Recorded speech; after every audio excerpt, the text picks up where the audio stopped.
In the 10th military strike on a suspected drug boat in the Caribbean. At least 6 people killed. And tonight, President Trump now sending an aircraft carrier strike group to the waters off Central and South America. We'll go live to Martha Raddatz.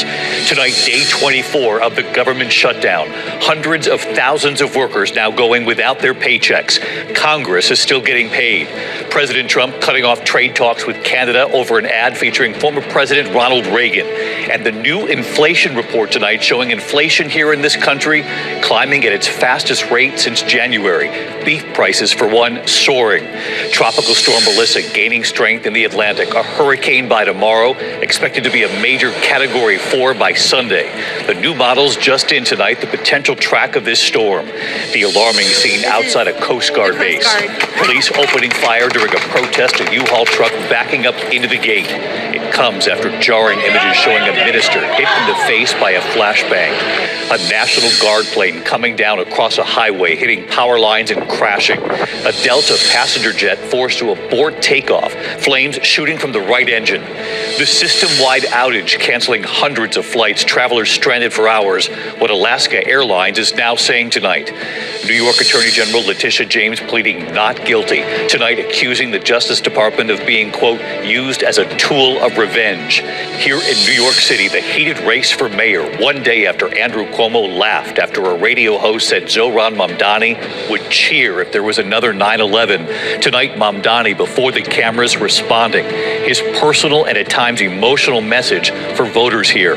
Tonight in Boston, there's been a deadly crane collapse. At least 2 people have been killed. This evening, the recall, the popular wipes, now being recalled because of a possible risk of serious infection. And tonight, you'll see it, the extraordinary rescue. The mom who jumped in to help save nearly 24 children. Just moments later, the bus engulfed in flames. Her bravery, our person of the week. From ABC News World Headquarters in New York, this is World News Tonight with David Muir. Good evening. We do begin tonight with the breaking news. The Trump administration ramping up its military crackdown on suspected drug boats heading into the U.S. A huge escalation in this operation. The Pentagon now deploying an entire aircraft carrier strike group to the waters off Central and South America.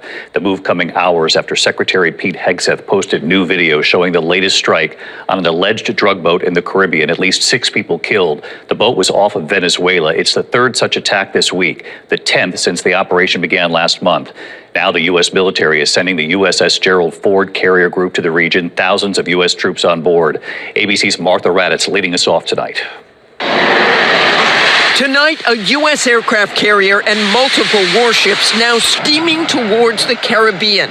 A dramatic escalation in what President Trump calls his war on drug cartels. This as a deadly new airstrike obliterated a suspected drug boat. Secretary Pete Hegseth posting video of that overnight attack, the boat taking a direct hit, exploding in flames. Hegseth saying at least 6 people were killed, claiming without evidence the boat was being operated by Tren de Aragua, a designated terrorist organization. It's the 10th known military attack on alleged drug boats, including 2 in the eastern Pacific Ocean off Central America. And tonight, the orders for that new, ferocious show of force. The USS Ford carrier strike group heading to the region. That carrier bristling with firepower, including F-18 fighter jets, missile launchers, and attack submarines, adding some 5,000 American forces to the 10,000 already in the region. President Trump, who has said land attacks could be next, pressed if he will seek a declaration of war. I don't think we're going to necessarily ask for a declaration of war. I think we're just going to kill people that are bringing drugs into our country. While the vast majority of Republican lawmakers support the president's actions against cartels, concern is growing. You can't randomly just blow up the enemy without identifying them and accusing them of crime unless you're at war. David, we have seen these airstrikes again and again on these boats the administration says are carrying drugs, but President Trump is now threatening land strikes on drug cartels, which those fighter jets on the carrier are fully capable of carrying out.